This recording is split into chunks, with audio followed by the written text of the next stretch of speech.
Hey there, everybody. Welcome back to another episode of the Fantasy Pros Football Podcast. I am your host, Dan Harris. With me, as always, are Mike Tagliere and Kyle Yates. You can find us on Twitter at DanHarris80, at Mike Tagliere NFL, and at Kyle Y NFL. Boys, how you doing today? I'm good. I have something I need your guys' help with. Neither of you have this problem, but my family, we have like a receding hairline, and it keeps going, right? And I'm at the point where I'm ready to shave my head, like maybe not like Bickett, but like, like a 1 or a 2. And my wife is telling me I can't do it because she likes the hair that I have. What do I do? You gave me a ton of crap for shaving my head during quarantine, so you better not. Do you know why I gave it? I gave you a ton of crap because you have beautiful hair. I love your hair. That's a weird thing to say. Why are we starting off the podcast with this energy? And thus ends the Fantasy Pros Football Podcast for today. Thank you for coming in. Yeah. Tags, first of all, I think, I feel like, number one, your wife, and this is the way I always view it, which is why, I don't really work out or do anything like that. My wife and I made a vow, so she's got to look at me no matter what, so I can do what I want. If I want to shave my head, I'd shave my head. But at the same time, I just feel like, man, I don't know, common courtesy, the person who has to look at you more than anyone else, you probably should just do what you ask, right? Yeah, probably, especially if, I don't want to get into details, but I wear a hat like 90% of the time, so I don't think it should really matter that much. It would just save me money on haircuts is what it would do. Yeah. Well, when I go bald, it's going to look terrible because my head is like gargantuan. Legitimately, we joke just about it. Just get a cowboy hat, Woody. I really will. I will just wear the cowboy hat nonstop. There you go. All right, anyway, we could talk about Tag's hairline all day long, and we usually do offline, but since we're here, why don't we talk about what we're going to be doing today on the pod? We're going to be talking about Tag's Boom, Bust, and everything in between series. It's awesome. You should be reading every part of it, but we're going to talk about some takeaways that we had from it. Then we're going to end on a little game of Fantasy Odd Man Out. I believe it's the second time we're playing on this. I'm sure Tags is going to dominate because he's Tags and he wins everything, but it's going to be a lot of fun. But first, we are recording this on Thursday, August 13th. 1 week from today is Thursday, August 20th. We're doing something ginormous. It's a 10-hour live stream to prep you for your fantasy drafts with guests from all around the industry. This is a little thank you to everyone who listens to the podcast, but especially it's going to be on our YouTube channel, youtube.com/fantasypros, especially to everyone who subscribes to our YouTube channel. More than 48,000 of you. Thank you so much. Anybody who may be listening to this now and who doesn't subscribe, you should know all of our podcasts, this one, it's on our YouTube channel. You can look at our glorious faces. You can't see Tags' hairline because he's probably wearing the hat, but you can go on. We're pumping out tons of videos. We're going to do tons of live streams. There's going to be even more as we get into the season. And people have reached out to us lately, asked how they can support us and the show. Easiest way to do that, leave a review for the podcast or subscribe to our YouTube channel. It's a click of a button, youtube.com/fantasypros. Click of a button, takes 2 seconds. That's really why we continue to do this, because of our subscribers. That is why we record our podcast. That is why we do these short form videos. That's why we're doing tons and tons of live streams. And for this one in particular, again, Thursday, August 20th, 10 hours. It starts at noon Eastern. It's going to go through 10 p.m. It's going to be fantasy football nonstop. We're only going to take breaks for bathroom, maybe the occasional food, stuff like that. We're going to have guests galore. Some of the most accurate people in the expert: Jake Seeley, Sean Corner, Justin Boone, Jamie Eisenberg, a whole lot more throughout the 10 hours. We're going to be hitting on everything. We're going to talk about our top targets. We're going to break down every position. We're going to basically do everything you've ever wanted to know about fantasy football. Again, it's going to be on our YouTube channel, youtube.com/fantasypros. It's just our way of saying thank you for being loyal subscribers. If you're not a subscriber, go ahead, click the subscribe button so you'll get notified again of everything that we're going to be doing on there, especially the live stream. I'm excited. I mean, that's our chance, because a lot of people, sometimes we do the live streams during the day and some people are like, hey, I'm at work, I miss it, I can't be a part of it. But doing it 10 hours, you guys do not have any excuse. Yes, seriously. Pop in whenever you want. Like, pop in for 10 minutes, pop in for 10 hours if you want. I mean, it's going to be, we were joking internally, it's going to be a little bit like, Yates, you probably don't know this show, Saved by the Bell, but it was this like Save the Max type of all day radio thing where at the end they're probably falling over. Yeah, we might be falling over. We might be a little tired by the end of it, but whatever. It's going to be amazing. Again, Thursday, August 20th, noon to 10 Eastern Time, youtube.com/FantasyPros. All right, let's get into it, boys. Boom, bust, and everything in between. Tags, you wrote this amazing series. I loved it. I learned a lot from it. Why don't you tell everybody what it is before we get into our biggest takeaways from it? Yeah, so the idea is that, we play a weekly game in fantasy football. We don't play over an entire season. I can't tell you how many times people come to me and say, Jarvis Landry was the number 13 wide receiver last year. Mike Evans was the number 12 wide receiver last year. He was a wide receiver 1. Jarvis Landry was a borderline wide receiver 1. It's not true. I mean, if you actually go through and look at the numbers over the course of the year, what I do is I break down the numbers and I find out what it took to finish as a top 12 wide receiver on average, top 24, top 36, and all of that. And then I figure out how consistent were these players.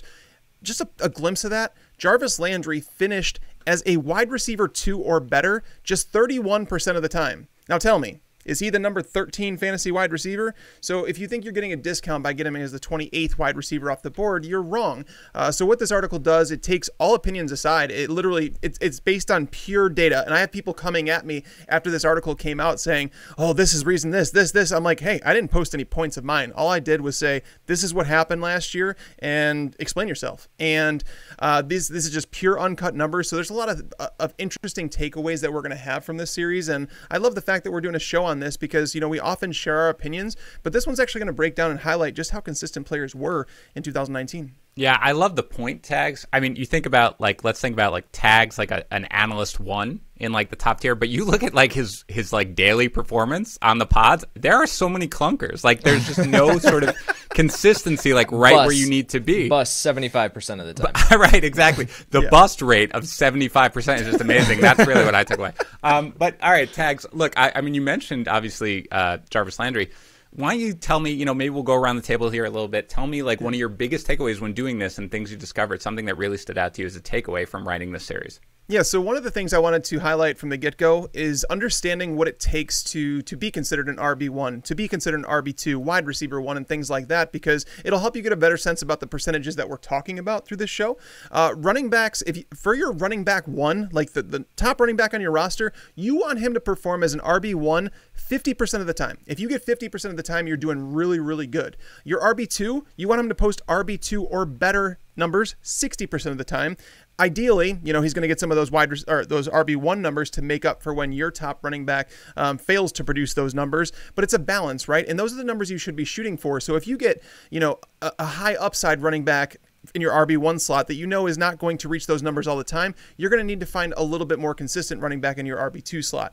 So it's just understanding what you have to aim for in your lineup and basically know what you go for. Now, so the RB1s, there is a clear tier break after Derrick Henry. And I know not a lot of people wanted to draft Derrick Henry, myself included. I brought this up on the show the other day, is that Derrick Henry, I figured if you were in any sort of PPR format, you have to lower him down. Well, this study is based on PPR formats because it shows who is most consistent reliably, because point per reception leagues, there are some things that are, is it great when they catch a pass, for 1 yard and they get 1.1 points? No, but it's more predictable year over year in PPR. So Derrick Henry, despite being in PPR, he performed as an RB1 60% of the time. That was second best in the league behind only Christian McCaffrey. And again, this is PPR. He performed as an RB2 or better 80% of the time. He only busted 6.7%. So one game that's all he busted. I consider the bust to be fewer than 8 PPR points. So Derrick Henry gave you the floor. And then when you look at that next tier of running backs like the Joe Mixons, the Nick Chubbs, Josh Jacobs, even Aaron Jones to a certain extent, those guys' RB2 numbers, they were down 56 to 67%. So those guys were in a completely different tier than Derrick Henry last year. And to know this, I mean, they went to the playoffs. You had teams that legitimately knew what was happening. They knew Derrick Henry was going to get the ball, and they could not stop him. The reason I'm okay with Derrick Henry retaining this and saying that he's going to keep doing it is because the offensive line has been brutal the last 2 years. Less than a yard before contact for the running backs each of the last 2 years for the Titans. Derrick Henry is just a game changer, and this kind of highlights just how consistent he was, despite perception, my own included, that he was going to be an inconsistent running back, not as consistent as some of those other top tier backs. But Derrick Henry absolutely belongs in that conversation. Yeah, first let me ask one question here, Tags. Where would you rank Henry in PPR then? Because I know that's what a lot of people, and I was just doing a chat right before we got on. We do 2 chats a week, by the way, and we tweet them out and everything like that where we answer all your questions. And a lot of people were asking about PPR formats and specifically and how far, what moves Henry. Is Henry a top 5 back for you in full PPR then? Is he number 6? Where does he fall now with this? Because you're making a good point. This is PPR formats, and he's still getting it done. I think he's safer than the other running backs. I don't think that Derrick Henry has number 1 running back upside.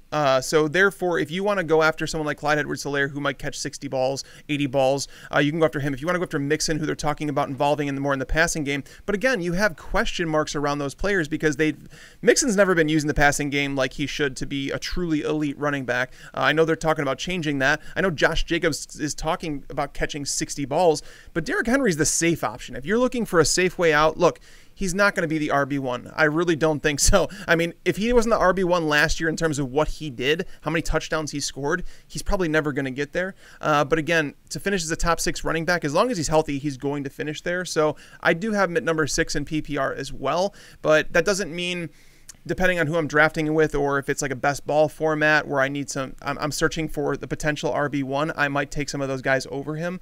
But if you're playing legitimately just saying, what is the most likely outcome, I think Derrick Henry probably should be the 6th running back off the board. Yeah, I think it's fair. He's my 6th in PPR. It kind of felt weird to do that, without looking. You look at the numbers, though. Yeah, as you said, 60% of the time RB1, 80% of the time at least an RB2, 86.7% of the time at least an RB3. Boom, 26.7%. Bust, only 6.7%. You talked about that tier. You go down to the next guy, Joe Mixon, bust, 18.8% of the time. Nick Chubb, 12.5%. Josh Jacobs, 15.4%. There's a clear teardrop after that. So I think it was really interesting in that, especially because you use PPR format for somebody like Henry. All right, yep. Yates.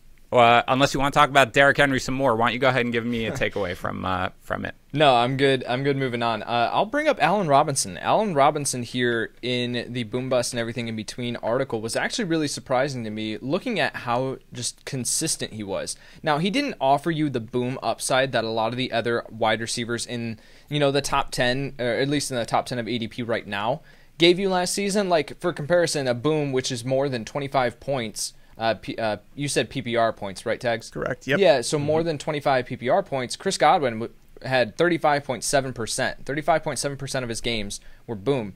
In comparison, Allen Robinson, 12.5. However, his bust percentage was 12.5%. It was an extremely low rate. And when you're looking at someone like Kenny Golladay on that list at 25%, that 25% of his games he busted, the stability that Allen Robinson provided for your roster last season with Mitch Trubisky and Chase Daniel as the quarterbacks, right?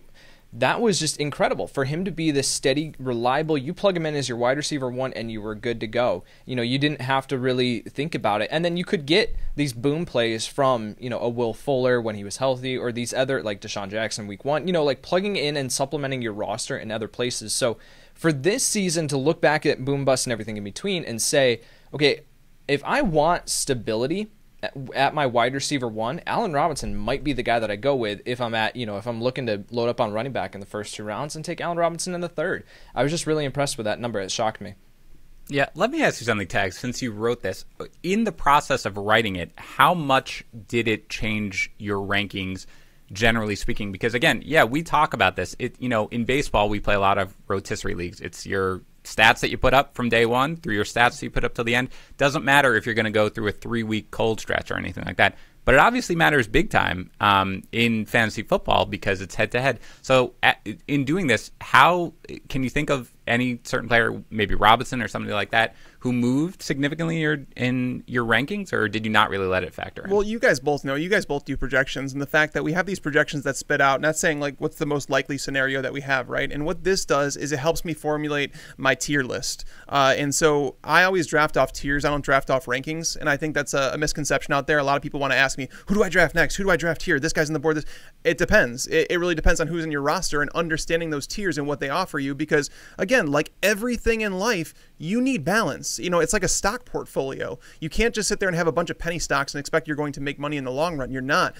You need a good balance. You need, blue chip stocks. You need bonds. There's so many different things that you need in that portfolio. It's like your fantasy lineup. You're going to need some players that are a little bit volatile because you want that upside that they present, but you're also going to need guys like Allen Robinson, who, by the way, he ranks 6th in the NFL among wide receivers in wide receiver 2 or better percentage. He ranked just behind Michael Thomas in wide receiver 3 or better performance. So that floor is fantastic with Allen Robinson, again, with that poor quarterback play. And even So here's the thing. He was a wide receiver 1 just 31.3% of the time. People are going to see that and they're going to say, whoa, whoa, whoa. However, understand this. There were just 3 wide receivers last year who produced wide receiver 1 type numbers more than 33% of the time. Is that not crazy to you guys, just to show how much parity there is at the wide receiver position? I was shocked by that. I'm not even kidding. Yeah. Like, we'll talk about some, like one of my takeaways in a minute. But that's the thing. You not a wide receiver, but you're like, oh, maybe you want Christian McCaffrey, who's like an RB1 93.8% of the time. Like, right? Like, that's sort of what you're thinking about. But no, you look at the wide receiver 1, Michael Thomas, 62.5%. That's great. But even I feel like if you're not really digging into it, you're like, that's like less than 2/3 of the time he even finishes as a wide receiver 1. Like, really need to think about it. And that is miles ahead of where everybody else is. Devontae Adams, 41.7%. Then it just drops to basically everybody else. Like, the best you're going to see is a third, Chris Godwin at 35.7%. That really stood out to me. I don't know about you, Yates. That really kind of jumped out to me. Yeah, it's shocking. You plug in these guys, and that's what makes ranking on a weekly basis very difficult, because you're going to have these guys who have these huge blow-up performances. They score 3 touchdowns, and you just didn't project it anywhere, and those move these top tier guys down right outside of the top 12. So yeah, just naturally, but that was completely shocking to me, and we just need to keep that in mind when we're looking at these players. And when Tyreek Hill doesn't have a huge massive game, especially in dynasty formats, right, where we get disappointed and we're like, immediately we just play dynasty on a week-to-week basis. No, don't do that. Don't sell low on this player because you were disappointed that they didn't score 30 points, right? Like, that just doesn't happen very often. Yeah, no, it really did stick out to me. Even though, yeah, of course, like, that's the way it's going to be. It's like, not like you have a wide receiver 1. You're like, oh yeah, 75% of the time, you're just going to bust out there. But man, it was really striking, Tags, to look at it, especially in chart form, and see it. So I'm going to pivot a tiny bit here. Let's talk about a tight end. And you guys may have seen earlier today, I tweeted out something about how everyone's rankings on Haydenhurst and Robert Woods are too low. We could talk about both of those, but part of that was, Tags, I was reading your boom bust and in between series, and I got there. So let's talk about Haydenhurst for a second. You look at his numbers, and I'm looking at your chart right now, Tex. It's not about his numbers whatsoever, obviously. Right. He was a tight end 1 6.3% of the time. He had a bust rate of 75%. It's looking at Austin Hooper's numbers, right? 7.5 targets per game, a top 5 tight end in 38.5% of his games. A tight end 1 in 76.9% of the time. More than Mark Andrews, more than Zach Ertz, more than Darren Waller. Mohamed Sanu is not there anymore, and you've got Hurst taking over for Hooper. Hurst is a better athlete than Hooper, in my opinion. He's being drafted 13th in half PPR. His ECR is up to 9 right now, but considering what Hooper did, I don't think there's going to be that much of a difference. Maybe a little bit of a target drop, a tiny bit, but not that much. I think when you look at what Hooper did, I think Hurst is probably just in a vacuum better than Austin Hooper. Man, I'm having a hard time keeping my love for Hayden Hurst in check, especially after looking at it from that perspective. Yeah, no, I'm glad people are starting to catch on to this. Yates and I think Yates and I both have him as a top 7 tight end this year, and it stinks because the value is starting to disappear. I'm seeing him start to go in the 7th round, and I'm like, oh man, you're erasing every bit of value that I thought I was going to get with him, because again, there is some projected volume in there that we don't know is going to come for, like, certainly, and that's why I'm not willing to draft Hurst as like the number 6 tight end in like the 6th round or something like that. But he is a fantastic value right now in drafts, especially with that ADP of tight end 13. It makes absolutely zero sense because basically you just want to follow the volume at tight end, and you can actually see that on these charts when you go through it and you see just the targets for the top 6 guys, and you go through it and you're like, okay, now we get down to this area, and it's like, okay, Mike Gesicki probably doesn't belong in that area considering his targets are so high, but you work through this list and you're able to see all these percentages on just what you can rely on from these players, because tight end, as we know, it's extremely volatile, but you can actually see on this chart why you're paying up for someone like Travis Kelce or George Kittle. Yeah, absolutely. Well, I have Haydenhurst as number 7, and if you guys both do, then I will amend my tweet to make it clear that you guys are not too low on Haydenhurst, but everybody else. 5. Oh, Nice. Yates, your bold tight end rankings just destroys my entire mojo because I'm always like, hey, guys, what about this? And you're like, yeah, I'm 8 spots higher. Oh, all right, well, that's fine. All right, Tags, let's move on to you. What else did you learn doing this entire series? All right, so I wanted to bring up, and again, this is all based on tiers and how I set up tiers while I'm drafting to understand who players are and what they do for your team. If you draft someone like Tyreek Hill as your wide receiver 1, you're going to need some stability throughout the rest of the lineup. And I say that because if you put, and I know Tyreek Hill left a game early last year, and obviously he dealt with an injury at the start of the year, but Amari Cooper was playing through injuries too. And if you put these two side by side last year, you will see Tyreek Hill, 7.4 targets. Amari Cooper, 7.4 targets. Wide receiver 1 percentage, Tyreek Hill, 33. Amari Cooper, 31. Wide receiver 2 or better, Tyreek Hill, 41.7%. Amari Cooper, 50%. Wide receiver 3 numbers, again, within 5 percentage points of each other. So it's almost like they're the same player. And so many people are coming after me and saying, well, Tyreek Hill, his booms are bigger. Amari Cooper actually had more 30-point games in 2019, but Amari Cooper has He has busted. Basically, his 31.3% bust rate that he had in 2019 was actually one of the better marks of his career because Amari just isn't a guy that gets consistent targets for whatever reason. So when you draft someone like these guys, you have to understand what it does to the remainder of your roster. Does that mean Amari Cooper shouldn't be rostered as a wide receiver 1? Probably not if you like by looking and comparing him to Tyreek Hill, but at the same time, you're going to need someone like maybe like a Robert Woods, maybe like DJ Moore, Calvin Ridley. These guys are as wide receiver 2s are very, very consistent. So you might want to pair it with one of those guys, but it doesn't mean that Amari Cooper is not a wide receiver 1. You just have to understand who he is when you're putting him in your lineup. And the same thing with Tyreek Hill. And this is why I basically, when Raybon was on the show, I kind of attacked him for saying that he had Tyreek Hill as his wide receiver 2 over Julio Jones and Devontae Adams, because Julio Jones, over the course of his career, and if you guys have questions, by the way, you're listening to the show and you want to know a career percentage for a player, you want to know about them, let me know. I have these charts going all the way back to 2000. Over the course of Julio Jones's career, he's been a wide receiver 1, 42.1% of the time. Tyreek Hill's been a wide receiver 2 or better just 44% of the time. Yep. So taking Tyreek Hill over Julio Jones, it just doesn't make any sense to me. So I just want to put it into perspective, Tex. Where do you have Tyreek Hill ranked? I mean, you're not like, because, it's a lot of kind of bashing sort of the inconsistency, but I mean, is he a top 5 wide receiver for you? Well, this comes back to what we talked about, how there was literally just 4 wide receivers who had a wide receiver 1 percentage over 33%. Correct. Once you get past Michael Thomas, Devontae Adams, and Julio Jones, have at it. Who do you want? Because basically you're just throwing a bunch of stuff into a hat and figuring out which one comes out because the numbers were so close between the rest of those receivers. That's why those 3 are in a tier by themselves. And Adams and Thomas should probably have their own tier, but I think Julio is in that can't miss territory where he's somebody that you just put in your lineup every week. You don't even think about the opponent. It's not to say that you think about it with Tyreek Hill. You play him because you want those boom weeks, but you have to understand those are the only 3 players that I can say with confidence are going to finish as a wide receiver or 2 or better in 66% of their games. Those are the only players that I can actually say that about. And very quickly, Tags, where do you actually have Amari Cooper ranked? Because I don't think I've talked about Amari Cooper with you guys, and my guess is I have him lower. Yeah, Amari for me, I have him right now. I'm pulling it up. I have him at number 11. It's mix and match though. Like him and Kenny Golladay and Mike Evans are all in the same tier for me. They're exact same tier. And I don't know if one of you guys are going to bring those guys up on this show, but Kenny Golladay and Mike Evans, those guys are not wide receiver 1s, like by the definition of wide receiver 1 and what you want out of them. So I have him at number 11. I have Tyreek Hill at 4 because again, you get to DeAndre Hopkins, there's question marks. You get to Chris Godwin, there's question marks about Tom Brady and like the lack of offseason that they've had. Odell Beckham, like Allen Robinson, there's question marks around those guys. So I'll take the upside with Tyreek Hill for sure. But you don't take him over the top 3.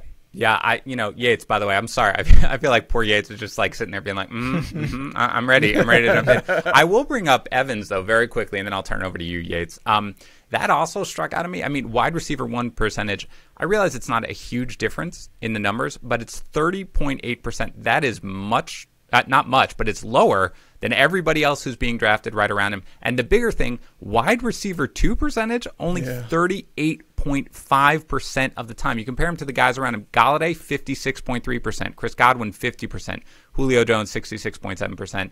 Allen Robinson, 62.5. I mean, that's way lower. How do you, all right, let's briefly talk about Evans. Like, how do you guys feel about Evans coming into the season? Go ahead, Yates. With Evans, I said recently on a podcast that I don't want to draft him as a wide receiver 1. I would love to have him as a wide receiver 2 on my roster where I can handle his big blow up performances, and I can have that. But then I think he's going to miss some more than, he'll be on this wide receiver 2 fringe for the majority of the season in some games, because the reasoning here is that Tom Brady at this point of his career is not going to stand in the pocket that extra second to be able to deliver the ball downfield. Now, Jameis Winston at his age and his cannon of an arm was just going to be able to do that, right? He was going to be able to stand in there as the pocket collapsed. He's going to stand in there. He's going to take that shot downfield to Mike Evans. And Evans is a phenomenal receiver downfield. I don't want to take anything away from him.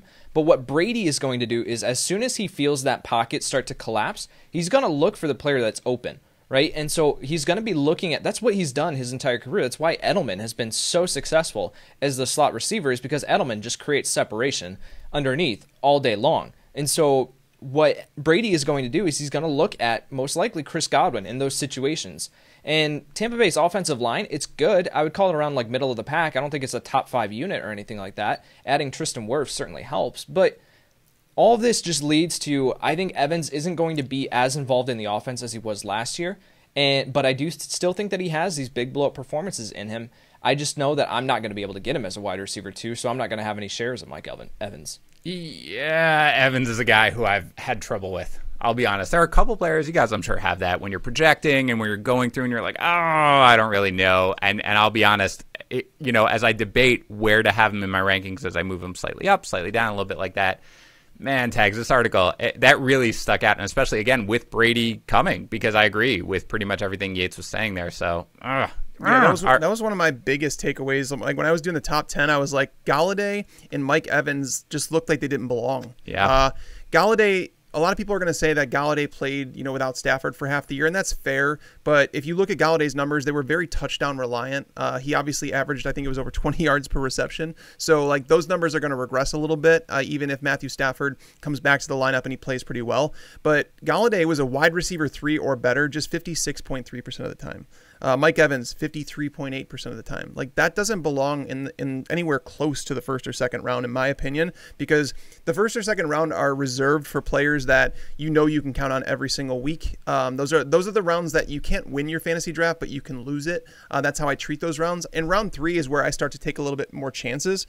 But Golladay and Mike Evans, I'm not going to get any of them because, again, those guys are both going at the end of the second round, early third round, and I would rather have Allen Robinson. I would rather get the boom performances out of Amari Cooper, and obviously I'd rather bet on a bounce back from Odell Beckham because we have a much larger sample size. Yeah, no, it's hard to really disagree with that. And we talked briefly about with Golladay and Marvin Jones. I mean, Golladay was a wide receiver 3 or better 56.3% of the time, and I believe Marvin Jones was 46.2% of the time. Not a huge difference necessarily when you're thinking about the two. All right, Yates, enough. Turn it over to you. What do you got? What's your takeaway here? Yeah, well, just want to double back really quick because it was funny that Tags mentioned with Tyreek Hill that he, you want to pair Tyreek Hill with a solid and stable wide receiver. Literally, before we jumped on this podcast, I published my article going through my notable wide receivers and my projections. And I wrote down with Tyreek Hill, I wrote down his projections, and I said, if you draft Tyreek Hill, target Robert Woods or Calvin Ridley, because I said that both of those guys are going to be stable and consistent wide receivers. So that was really funny. Amari Cooper, though, it was the guy that I was going to talk about because it was super concerning to see that he busted 31.3% of the time and only hit wide receiver 1 numbers the same amount, 31.3%. To be drafting Amari Cooper right now where you have to as a top 10 wide receiver, I want no part of. That's just not how I want to construct my roster. If I'm looking at a guy that I have to spend that significant of draft capital in, that then I can't rely on him week in and week out. Now, in a best ball format, sure, absolutely, sign me up because he's going to give you those huge performances. But if I don't know what I'm going to get out of Amari Cooper, and especially now that you factor in that they added in CeeDee Lamb in the first round, who is going to soak up targets in this offense, that is even more reason for concern. I don't want any part of Amari Cooper. How much are you guys willing, though, to write off some of these numbers, given the fact that he was clearly playing through injury, right, in the second half of last year, right? Yeah. I mean, are you willing to write any of that off, given these numbers, or do you think they hold regardless? Either one. Go ahead. You don't have to wait. I mean, so I'm at the point with Cooper now where we're far enough into his career to understand that he might just not be the player that gets the targets that I want him to, because I think if Amari were getting 150 targets a season like DeAndre, DeAndre Hopkins has gotten, I think we'd be talking about Amari Cooper as a first-round receiver. I do. But the thing is you can't dismiss the fact that he's been inconsistent because he doesn't get those high target shares. Adding CeeDee Lamb to the offense isn't going to help matters at all. Yeah. So I can't say that he gets a higher target share moving forward, but efficiency should be up a little bit. But again, Amari delivers. You have to understand, when you draft someone like Amari, you're going to have some up and downs through through the weeks, just as you would with Kenny Golladay. That's why people talking about Amari Cooper is a player that doesn't live up to, his draft position. Kenny Golladay, if you break down the numbers and say this is what he did on a weekly basis, he really doesn't either. But you get to a point where those receivers are gone that do it every single week. But guys like, again, Calvin Ridley was basically he's already in the wide receiver one conversation based on what he did last year. So if he takes a step forward and Julio Jones takes a slight step back, all of a sudden we're talking about Calvin Ridley as a top 10 wide receiver instead of Kenny Golladay. Yeah, we talked about Ridley on our last show. I'll be honest, guys, I have Cooper 17th. I'm not getting any shares of him. I have around there too. Yeah, I mean, oh great. Well, now I can't even be bold. Yeah, you steal my thunder every time. Like, look at me, I'm bold. Look how low you're. Like, it's 18 spots lower than you, Dan. Yeah, no, I get it. I like a lot of the Cowboys' offense. Lamb coming on doesn't even really scare me that much, given again a rookie wide receiver right now. There's tons of vacated targets with Randall Cobb, but I don't know, man. I mean, I think this is what it is, just a lack of consistency, and I'd much rather sort of take my shot on a lot of these other guys that are going, in the usually in ADP 5 or 6 spots after him. All right, let's turn it back to you, Tags, because I talked about Evans, and you're the you know this better than anyone at this point. What else did you learn as a takeaway from this? So it's that Robert Woods is like criminally undervalued. The guy scored 2 touchdowns last year. 2 touchdowns. That's it. That's all he scored. First of all, just again, make it clear. Those are 2 receiving touchdowns. He scored 1 rushing touchdown. You never want to give these rushing touchdowns. I mean, they all count. A.J. Brown counted. Hold on. He scored 3 total touchdowns. Is that better? I feel so much better. I'm vindicated. This is just wipes out all of our previous I feel like fights. we're arguing about Emmanuel Sanders, and you're trying to give me 1 more touchdown to his name. You're not wrong. Go ahead. All right. So Robert Woods is being taken right now as the 26th wide receiver off the board. Okay. He produced as a wide receiver 1, again, with only 3 total touchdowns. He was a wide receiver 1 33% of the time, a wide receiver 2 or better 53.3% of the time. His numbers are almost in line with someone like Kenny Galladay's, but you're getting him like legitimately like 4 rounds, like 3-4 rounds later, just depending on the draft. I've gotten Robert Woods as my wide receiver 3, and I'm jumping up and down for joy because he is a wide receiver 2. Sean Corner, one of the most accurate guys in the industry, I want to say Corner has him as his number 11 wide receiver going into the season, so he's clearly high. So the discrepancy between Robert Woods and his ADP, like in terms of like how everybody feels about him, it's kind of crazy. And unlike Cooper Kupp, you don't have to worry about his role this year because Cooper Kupp's role is directly affected if Tyler Higbee's a big part of this offense moving forward, because if they do that whole 2 tight end set, it doesn't take Robert Woods off the field. It will take Cooper Kupp off the field at times. So I'm not worried about Woods. I have no idea why he's going this far. And again, if you set his percentages up with everybody else, it's kind of crazy that he's going this late in drafts. Was absolutely one of my takeaways. I have him at wide receiver 13. I've had him there pretty much the entire draft season. Yeah, wide receiver 1 in a third of his games. So we've talked around there, but there are guys for the most part more like 31%, 30%. Wide receiver 1 in a third of his games. That's the same as Tyreek Hill, DeAndre Hopkins, and Julio Jones. It's more than Kenny Golladay. It's more than Mike Evans. It's more than Amari Cooper. It's more than Allen Robinson. And again, like you said, 2 receiving touchdowns, 3 total touchdowns overall. And I agree. There's all these questions about what the Rams offense is going to look like given how they changed last year, but that's not going to affect Woods. However it looks, it's going to affect Kupp. So Yates, out of curiosity, what do you think? So I'm pretty high on Robert Woods. Are you coming in and being like, I have Robert Woods as my number 2 wide receiver, or are you going the opposite direction? I nearly interjected over you just to mess with you. I have him at wide receiver 9. No, Yates. You know what? I hereby resign as podcast host. At least if Yates is going to be on. Okay, so obviously Yates, and I assume you didn't need. We all learned plenty from Tag's article, but I assumed you were all on board. Yeah. I wrote an article back in June talking about how Robert Woods will be a top 10 wide receiver because you're looking at again 3 total touchdowns all last year. Yes. And how well you looked done. at his expected touchdown rate comparative to the rest of the league and what the league averaged. And expected touchdown rate is simply looking at the total yards that all receivers accumulated last season and dividing it by the number of touchdowns. That means that on average, a wide receiver scored a touchdown every certain number of yards. Last year, that was 168.13. So every 168 yards, on average, a wide receiver scored a touchdown. And so looking at Robert Woods and his previous statistics too, 5 touchdowns in 2017, 6 in 2018, and then dropped down to 2 receiving touchdowns last season. So if we're looking at if Robert Woods can maintain the volume and just maintain his role in this offense, which I think is still going to be very pass happy this season, and his touchdown rate just comes up back to average, back to normal, goodness gracious, we've got a top 10 receiver just on his own. But then if he exceeds expectations, my goodness, then we've got a top 5 receiver. So to get him all the way down at wide receiver 26, ADP consensus right now is a wide receiver 24, I think. So he's in this range. Like, I want Robert Woods everywhere. Yeah, this is one where, again, the ADP just hasn't quite caught up to where the rankings have caught up. Because I remember for a while, I was looking at ECR just when I would see, players who I was far apart on in ECR. And I've had Woods pretty steady, sort of bouncing between 12 and 13 pretty much all offseason. And at one point, it was like a good 6, 7, 8 spots higher than consensus. And then I think everybody just started kind of to catch on. And now he's 15 in consensus. But yeah, he's still low in ADP. If you were drafting right now, goodness gracious, you are going to get a steal. And you need to target him because they're just it's hard for me to really envision a scenario absent injury where he's not going to put up, at worst, really strong wide receiver 2 numbers. So I think we're all in agreement here. I know that's not always fun for everybody, but in the end, we're all right. So I think it's a good time to agree. Anything else, Tags, on Woods, or you're good? Well, no. On wide receivers in general, and I just want to say this because I did it about running backs, and I said about your RB1 50% of the time, RB2 those numbers 60% of the time.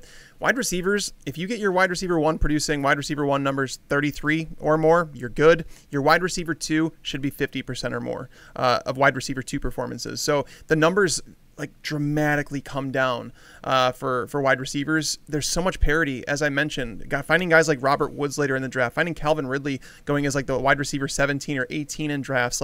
If you want to take a later if you miss out on Michael Thomas, Julio Jones, and Devontae Adams, basically snag those guys, and you're going to be just as good as if you were to take someone like Kenny Golladay. Tags, out of curiosity, just because you gave that number, does that give you any hesitation with Tyler Lockett, who was a wide receiver 1, 18.8% of the time, and a wide receiver 2, 43.8% of the time, so under 50%? Are you still drafting him as a wide receiver 2? I'm glad you brought him up because I literally am researching the Seattle Seahawks right now, and I'm going through basically what happened last year, and the first 9 games were different than the last 7 games, and there's a clear thing that happened.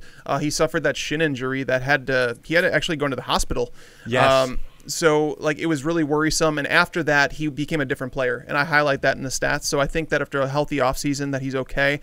His role is safe with the Seahawks. I'm drafting him as a wide receiver 2 this year. I'm not even worried about it. He's the safe one, whereas DK Metcalf is the one that comes with a higher ceiling. Metcalf has a legit top 6 wide receiver ceiling, but he comes with a little bit more risk because, again, if they sign someone like Antonio Brown, it would directly affect him more than it would Lockett. But going back to that whole idea, the percentages and whatnot, can I just state why I love AJ Green, guys? Because again, I've been tracking these numbers since 2000. AJ Green, over the course of his career, has been a wide receiver 2 or better in 59.1% of his games. That, of career numbers, that ranks 5th in the entire time I've been tracking, behind Michael Thomas, Julio Jones, Antonio Brown, and Odell Beckham Jr. That is it. Those are the only players that he's behind. He's ahead of Calvin Johnson. He's ahead of Marvin Harrison, DeAndre Hopkins. AJ Green is a stud, and he did it with Andy Dalton as his quarterback, and now we're going to Joe Burrow, the number 1 overall pick, the guy that is the most polished quarterback I've seen come into the NFL since Andrew Luck. AJ AJ Green, man. I know I give him so much love on the podcast, but wait, seriously, you like AJ Green? He should he should be a guest on our show because I love that guy so much. Yeah, he should. Tags, here's what I'm going to say. I love your dog, Mitch. He's awesome. But if you ever get another pet, he better be some sort of AJ or Green or something like that because he's essentially part of your family at this point. I like AJ Green too. Sorry, don't yell at me. I like him. I think he's great. But all right, Yates, because I think Tags, you had Robert Woods, right? You were the one talking about him. All right, Yates, give me a takeaway. Kyler Murray, guys. Kyler Murray currently going as QB4 off the board. I think I'm looking this up. The numbers last season are startling. Kyler Murray with a bust rate or bust percentage of 37.5%.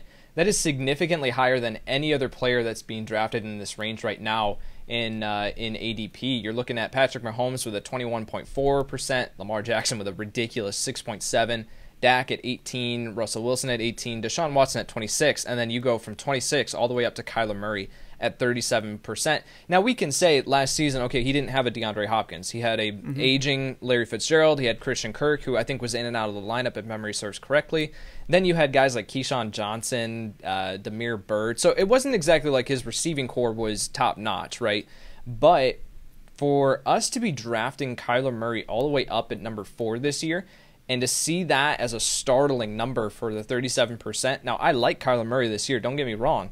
But that just that shocked me and made me a little bit more nervous about drafting him with that high draft capital this year. Yeah, it definitely stands out big time. I mean, when you look at those top quarterbacks, 100% it stands out.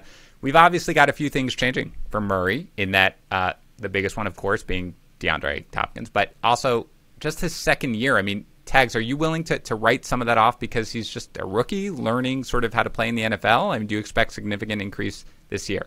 Part of it, yeah, but I also think I think we have to look at the other end too and say that Cliff Kingsbury, his offense had kind of like the surprise attack. You know, like no one knew really what to expect from Cliff Kingsbury's offense, and when you saw Sean McVay take over with Jared Goff, you kind of saw them take off right away. And as time goes on, defenses start to catch on to that stuff. And I think as the year went on a little bit, you saw Kyler Murray start to give away some of that production to someone like Kenyon Drake. And if their defense gets better, they may run the ball a little bit more in 2020. My issue here with Kyler Murray is that this article did force me to change my ranking on him. I had him as the number 4 quarterback, and I moved him back to number 6 after this. And the reason I did is because I went through it and I said, you know what? Kyler Murray was a QB1 just 37% of the time. That's not great. Now, again, it is his second year. You do add DeAndre Hopkins. You're projecting a little bit.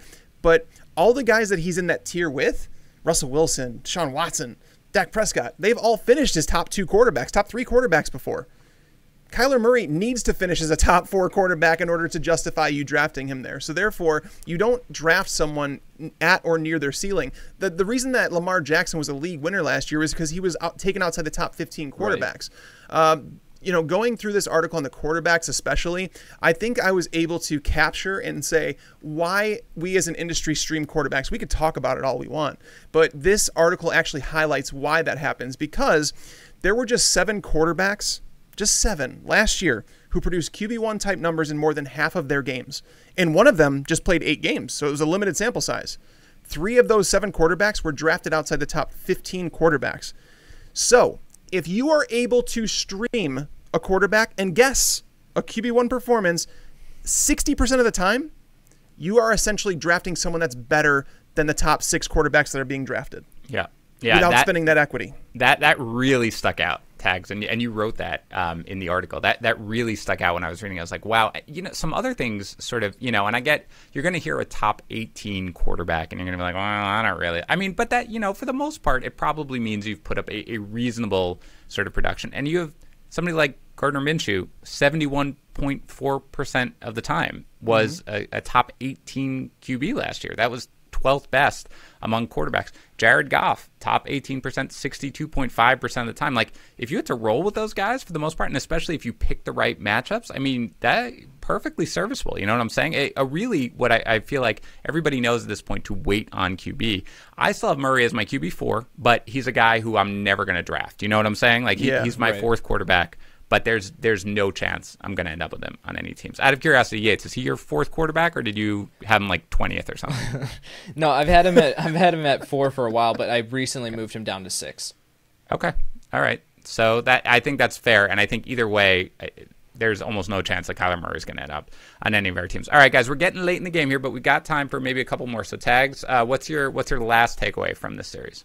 I'm going to go with James Conner as someone that's a value in drafts right now. Even if you were to take last year where he left a couple games early, he played with crap quarterbacks, a lot of issues, right? But if you take the last 2 years from James Conner, you'll see that he was an RB1 43.5% of the time, and he was an RB2 or better 65% of the time. Both of those numbers were better than all of Nick Chubb's numbers from 2019.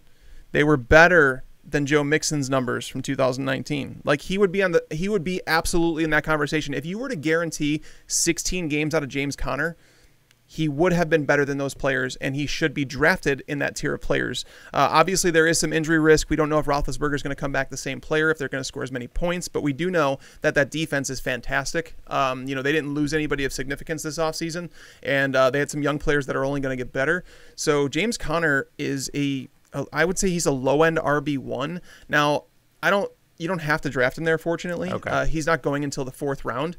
But again, like, comparing him to those guys that are going at the end of the 1st round, beginning of the 2nd round, getting a discount on James Conner, even if you want to take him at the end of the 3rd, I'm okay with that. If you knew right now, Tags, that James Conner is going to be 100% healthy the entire season, and you knew Roethlisberger is going to be 100% healthy during the season, where would you have him ranked? Forget about where you can actually get him. RB7. Yeah, RB7, right? Yeah, I was thinking 8, but absolutely right up there. And frankly, I'm not even sure you need Roethlisberger, because he was fine last year with the poo-poo platter that they had at quarterback when he was healthy. Like, I'm not even sure if you necessarily need Roethlisberger to be healthy. So where do you have him ranked, out of curiosity? Because I'm fully on board with you here, but where do you actually have him in your rankings? Yeah, Connor's been someone that's moving up. The more it's like, I know he's healthy. I have him all the way up to RB15 right now. Okay. I mean, I'm right there, 16 Yates. You agree or what? With Connor, I have him at RB21, but I haven't touched him this whole offseason, right, as far as like changing. I do my initial protections early on in the offseason, and then I'll make slight tweaks here or there as news comes out and all that. With Pittsburgh, I haven't touched their running back room in quite a while, so I need to go back and look at them, but right now he's at RB21. He's been one of the guys who's just constantly, I think probably like you, Tags, has just constantly moved up my board. Because when I'm thinking about the guys around, I'm like, well, Todd Gurley, well, you got plenty of questions about Todd Gurley's sort of health. You guys know I've liked David Johnson. I know that you guys haven't, but eventually, I was just like, no, there's no way. I can't really keep him there. Leonard Fournette is a guy I liked, and actually I had some takeaways from it. I don't think we're going to get to it. We'll save it for another podcast. But yeah, he's just a guy who I'm like, man, so long as the reports are good right now, it's hard for me to not continue to move him up. Yep. All right, Yates, let's get to your last takeaway from Tag Series. Yeah, I'm just going to do this super quick. It was shocking to see that Darren Waller had a 0% bust rate. That is absurd. Like, and he did this all on the back of 3 receiving touchdowns last season, right? Yep. So it's not like he was even like contributing heavily in the red zone, or anything like that. He just did it on the back of pure volume. That was just shocking. Yeah. Yep. The only tight end that can say that. Now, does it? How do you feel about him coming into this year? Because I'll be honest. I think I have him ranked 5th because I think it's really hard to not have him ranked that high, just given what he did last year. But he's another guy. Yeah, I have him 5th still, but he's another guy who I'm not going to end up with him. And Tags, I think you took him in our PPR mock draft that we did on Monday. Round, yeah. But for me, again, it's just with everything that's going on, with Las Vegas, with the addition, especially of Ruggs, I just feel like, I don't know. I guess there wouldn't necessarily be a reason to go away from it because Waller was so good last year, but they had to kind of like throw it together with Scotch tape when Brown sort of got out of there and they didn't, Tyrell Williams. Now they have an offseason to prepare. They have more weapons. I kind of like Hunter Renfrow, to be honest. So he's a guy who I don't think I'm going to end up with in any drafts, despite the fact that bust rate. Are you bullish on him this year generally as sort of even coming close to putting up those type of consistency numbers? I have him at tight end 6. So the crazy part here is that I can look at him and I can say, okay, well, I expect his targets to come crashing down because of the involvement of Henry Ruggs, of Bryan Edwards most likely stepping in, and he's receiving rave reviews out of camp. He was someone who I loved coming out of South Carolina. And then you have, of course, the mixture of Josh Jacobs, Jalen Richard, and Lynn Bowden out of the backfield. So they revamped this entire receiving core. However, there is regression to the means as far as his receiving touchdowns, right? He has to score on that volume. He has to score more than 3, just naturally. So I do have him seeing less targets, but more receiving touchdowns this season. Out of curiosity, Tags, one sec before I turn it over to you. Travis Kelce, I assume, George Kittle, Mark Andrews, Zach Ertz, and then who's 5 instead of Waller? Is it Jonnu? Is it Jonnu? For me? Yeah. Hurst. I said Hayden Hurst earlier. Yep. Number 6? 5. Number 5, he has him. Well, I quit. Okay, that's fine. I mean, that's fine. My bad on that. My bad. I forgot that you're. I have Yates. Jonnu right behind Darren Waller though.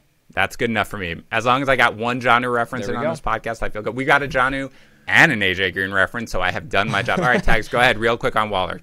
Yeah, no, Waller is someone that when I went to start projections, I didn't think I'd like him very much with all the new faces they added there. But the more questions that come up over this offseason, the lack of practice time that they've been able to get with the rookies, Yates just mentioned everybody that's been added to this offense, but Waller is the consistent one, right? He's the one that. And if you go back to before last year, Jared Cook was over 100 targets in this offense, so clearly it's a staple in this offense with John Gruden and Greg Olsen. Darren Waller averaged just as many yards per target as George Kittle. He averaged more yards per target than Travis Kelce. And again, as Yates mentioned, Darren Waller had 3 touchdowns. Even if we cut back his targets to, say, 100, we take off 17 targets. That's actually quite a bit. He still came at number 5 in my tight end projections. And just to give you an idea of the touchdown regression that he's capable of, Foster Moreau scored 5 touchdowns in the same exact team last year on 25 targets. So, I mean, if Darren Waller even gets 6 targets, it's going to make up for the lack of targets or the targets that he's going to lose in this offense. So I still believe in Waller. I'm not willing to reach for him or anything like that, but if I get him in the 6th round, I'm cool with that. Man, Tags knowledge deep dive into Darren Waller does not bode well for you in this game that we're about to play, Yates. I'm just going to warn you on that. All right, so that's going to do it for that segment. I'm not kidding. The series, Boom Bust, and everything in between is awesome. I learned a ton, and Yates, you learned a ton, and we have been doing nothing but fantasy football for like months. So it's really, really awesome. It will help you evaluate players. Go check it out. You can find it at fantasypros.com. Tags, I don't say this often. Excellent job. Excellent job. Buddy. Way to go. That's one of my favorite ones to do. It really is one of my favorite articles to do all year. Yeah, it's great. It's great work. Okay, now we're going to finish up very quickly with a little fun game called Fantasy Odd Man Out. Yates, as you know, Tags wins every game, so don't feel bad if you can't take him down. This is also, as you probably just heard with Waller, pretty much his wheelhouse. So if you take him down, I will personally buy you a Dairy Queen Blizzard, which I'm sure that you have like 20 in your freezer. I have 80 in my freezer right now. I don't think I could sneak one out without my wife getting really mad at me, but I would like throw something and break a window so she looked the other way. 16 questions, Yates. Okay, 4 for each of the main fantasy positions. It's going to go like this. Hey, guys, I'm going to give you 5 choices at quarterback. Daniel Jones, Carson Wentz, Dak Prescott, Dwayne Haskins, Tom Brady. Which quarterback did not play in the NFC East? You get to name Brady, and then we would move on with the 4 remaining ones. If you get the first question right, it's worth 4 points because you've got so many choices. Everyone will go down points. We will explain it as we go. Are you ready to go? If the questions are that easy, yes. Your questions will be that easy. Tags' questions will be really hard. There's no stealing or anything like that. You get it wrong, get it wrong. Okay, we've got 16 questions. Yates, it does not matter if you go first or second. It literally has no impact on the game. So just whatever you would like to do, first or second. Tags can go first. Okay, so we're going to start with quarterbacks. Tags, your quarterback list. Kyler Murray, I'll repeat it for you, but Kyler Murray, Matt Ryan, Tom Brady, Ryan Fitzpatrick, Phillip Rivers. Okay? Remember, all of these are like triple or quadruple negatives because James likes to make my life hard. Which quarterback did not have an interception rate below 3%? So which quarterback had an interception rate above 3%? Is it Kyler Murray, Matt Ryan, Tom Brady, Ryan Fitzpatrick, or Phillip Rivers? Above 3%. Kyler Murray. Kyler Murray. Incorrect. That is wrong. It's Rivers. Yep. Rivers had an interception. That's right. 20 interceptions. 20 interceptions. Yeah, man. I thought that was a gimme, dude. I was going to yell at Yates for passing on the first question because that, to me, seems like, 3.4%. All right, so now Yates, Rivers is eliminated from the choices. Okay. I will read the other 4 choices. And again, this is worth 3 points, okay? Which quarterback did not complete at least 62% of his passes last year? Okay? With me? Yep. Kyler Murray, Matt Ryan, Tom Brady, Ryan Fitzpatrick. Who completed? Ryan Fitzpatrick? Incorrect. 62% on the nose. Tags, any idea what the answer is? I would have went with probably Brady. Brady. I was surprised by that, oddly enough. I don't know why. Brady was terrible. Like, his yards per attempt was like 6.6 or something, right? Yeah, no, it was, but I still thought the completion percentage would have been up there. 60.8% for Brady. All right, you guys are off to a slow start, but at least you're both off to an equally slow start. Okay, let's go to the next one. Which quarterback did not have a sack rate below 8%? In other words, in English, which quarterback had a sack rate above 8%? I get it why James does it this way. I just like to tease him because I know he's listening. Okay, so which one had a sack rate above 8%? Is it Kyler Murray, Matt Ryan, or Ryan Fitzpatrick? Matt Ryan. Matt Ryan is incorrect. Oh, 7.2%. no. Really? Is it Murray? It's Murray. Yep. Correct. Murray. That 8.1. offensive line was atrocious. Ryan's wasn't good either. I know, but I want you to both know how embarrassed I am for both of you at this point. Yates, you're going to have two choices on this one. Okay, you got 50-50 shot, even if you knew nothing about fantasy football. Are you ready? Yeah. Which quarterback does not have a touchdown rate above 4.8% since 2017? So who's lower than 4.8% touchdown rate since 2017? It's got to be Fitzpatrick. Matt Ryan or Ryan Fitzpatrick? Is that your answer? Fitzpatrick. No, you're wrong. Oh, my word. No, it's Matt Ryan. 2019, 4.2. I don't know. Somebody erased his touchdown rate. I don't know. It's above 4.8%. We checked it out yesterday. Matt Ryan, 4.2 in 2019, 3.8. Is it because he's been throwing so freaking much? I don't know, but see, I feel like James designed, and you might want to think about this when you're answering the questions. I feel like James designs these to be like, look at these people, amazing. So Ryan Fitzpatrick. Until it's not like that. Right. No, all right. I just want to know. Ryan Fitzpatrick, QB1, interception rate below 3%, completed at least 62% of his attempts. Sack rate below 8%, and a touchdown rate above 4.8%. So Ryan Fitzpatrick, QB what? 12 now? QB 13? Can we just can we just cut this out of the podcast? This first question, and we can re-record and say that we've got 12 questions. I understand why you want to do that. We left quarterbacks out of this for some reason. We're just looking at running back, wide receiver, and tight end. What's weird is instead I'm going to cut the rest, and I'm just going to have them loop this over and over and over again. Fantastic. So it sounds like I've already asked you these. Okay. Well, Yates, this is a 4-pointer now because you get the first shot at the running backs, okay? You get the way the game goes. Okay. Your 5 running back choices: Miles Sanders, David Johnson, Le'Veon Bell, Leonard Fournette, and David Montgomery. Okay, I will repeat them. Your first question: which running back did not have a catch rate above 73%? You want the list again? Yes, please. Miles Sanders, David Johnson, Le'Veon Bell, Leonard Fournette, David Montgomery, catch rate below 73%. Leonard Fournette. Incorrect. Leonard Fournette, 76%, man. That's my dude. Tags, any guesses? Montgomery? David Montgomery is correct, 71.4%. So Montgomery's out. Guys, I need someone to get a question right. I'm not kidding. I've only gotten him right when Yates has got him wrong. I suck. Same here. I've gotten the Rivers. I have more one time and I've to got think the Murray about it, one. I think. None of them counts. In fact, you're both getting negative points. You know I like to do that. Okay, Tags. Miles Sanders, David Johnson, Le'Veon Bell, Leonard Fournette. Which running back did not have more than 15 carries inside the 20-yard line? Miles Sanders, David Johnson, Le'Veon Bell, Leonard Fournette. Which had fewer than 15 carries. I'm trying to process this. Le'Veon Bell probably did. David Montgomery definitely did. Leonard Fournette did. David Montgomery not a choice anymore. Miles Sanders, David Johnson, Le'Veon Bell, Leonard Fournette. Oh, no. It's either David Johnson or it's Miles Sanders. Did not have more than 15 carries inside the 20. I'm going to...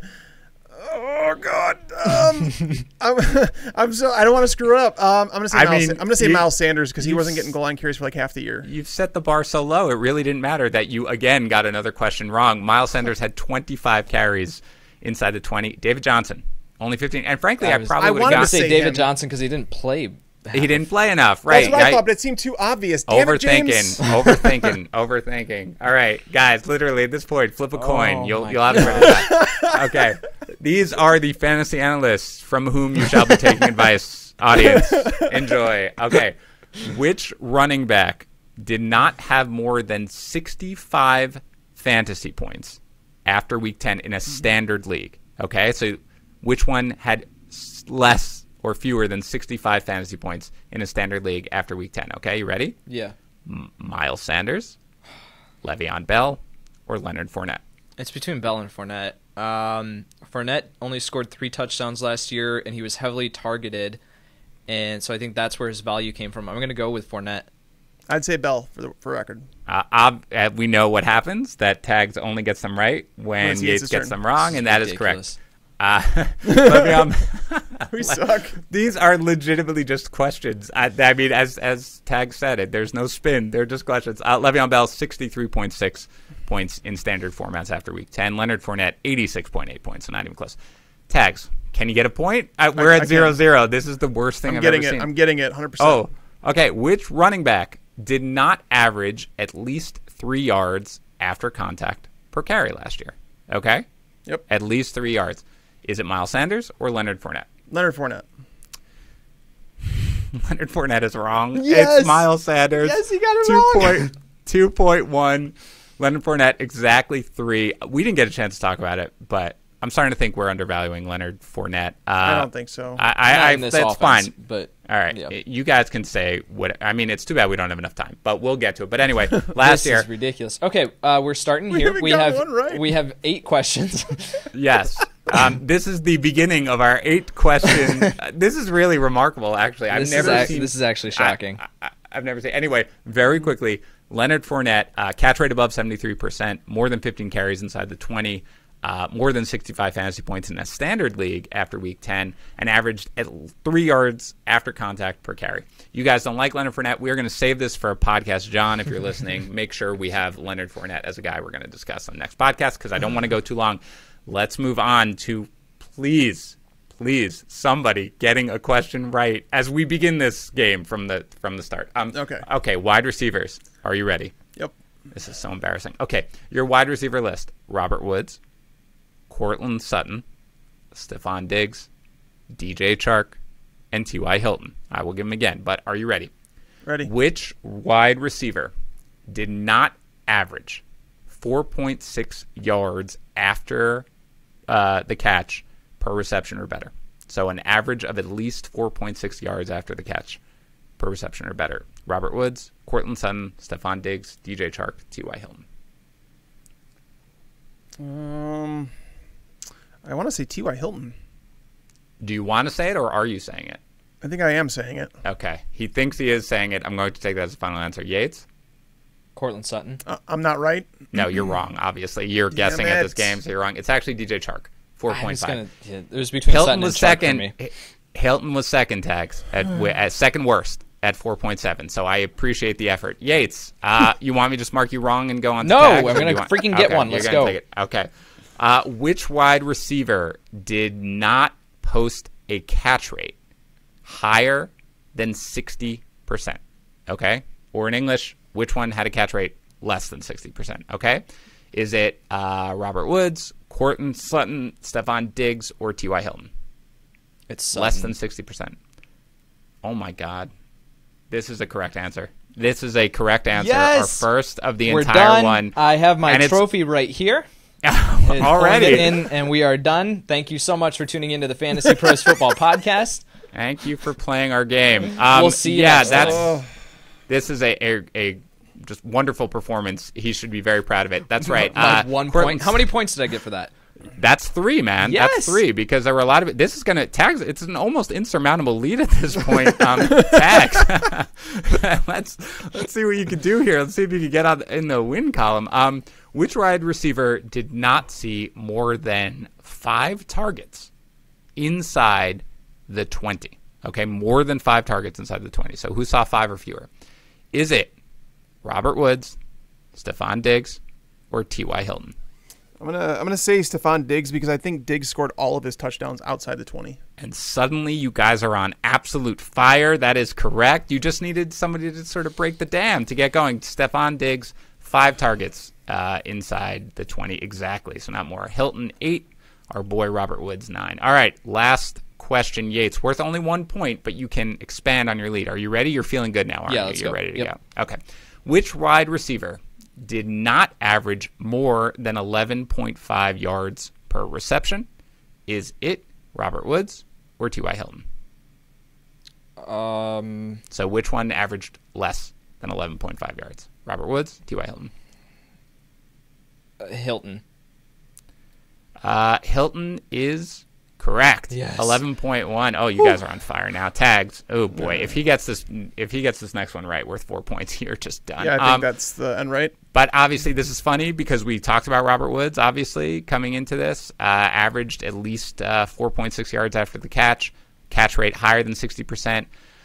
Saw more than 5 targets inside the 20 and averaged more than 11.5 yards per reception. We could talk about if we're changing our ranking on Robert Woods, but it's legitimately impossible for us to go any higher at this point, considering where we are. So, okay, Yates, this is legitimately the game. I think if you get this right and you get 4 points, Tags is mathematically eliminated. Are you ready? I don't think that's the case, is it? You're down 4-2. If he gets more, he's got 8. You've got 2 questions left, which you can score a total of 4 points. 2 + 4 is 6. I'm a math genius. Boom. Are you ready? Well, this is why I get the host role. This is why I get the big seat. Okay. Yep. This is it, Yates, for the game. All of right. course, if you miss, Tag is probably going to win this whole thing. Right. So get ready. For sure. The tight end list: Travis Kelce, George Kittle, Zach Ertz, Mark Andrews, Darren Waller. Are you ready? My word. The top 5 tight ends from last year? Yeah. Yes, that's how it is. Which tight end did not have a catch rate above 65.2%? English, which one had a catch rate less than 65 or at 65.2% or less? Is it Travis Kelce, George Kittle, Zach Ertz, Mark Andrews, Darren Waller? Mark Andrews. Mark Andrews? That's right, isn't it? No, it's not. my The word. door stays slightly open. That's who I would have guessed. Andrews I would have was guessed right that around too. there. That's a ridiculous guess. He had Who a is it? catch rate of 65.3%, not anywhere close to 65.2. It was Ertz, Zach Ertz, 65.2%. Everybody else well into the 70s. Okay, all right. This is a barn burner of futility. Okay, let's get to the next one. Are you ready? Tags, this is your chance. If you get this right, you're in the lead. Okay. And it goes back to Yates. Tags. Which tight end saw fewer than 21% of his team's total targeted air yards? Okay? Which tight end saw fewer than 21% of his team's total targeted air yards? Is it Travis Kelce, George Kittle, Mark Andrews, or Darren Waller? Oh my. As crazy as it sounds, I think it's going to be Travis Kelce because Mahomes airs that stuff out. I think as odd as it is, I think I'm going to go with Kelce. Final answer? Yeah. Congratulations, Tags. You've lost your first game ever. Oh, that I've you ever had to seen. set it up like You that. did. Congratulations. I was done. I gave up right there. No, George Kittle. I thought it was Kittle. I was going to say Kittle. Yes. Yeah. Yes. See, of course, you knew it. 20.2%. Tags, you're mathematically eliminated, but let's finish up here. And Yates, if you want to take a victory lap for this, I will allow it, but it's not something I don't know you really if I'm want. really going to want to. Yeah, I think you could just sort of just raise your hand and leave the room. Okay. Which tight end did not see more than 5 targets inside the 10-yard line? Is it Travis Kelce, Mark Andrews, or Darren Waller? Darren Waller. Who didn't?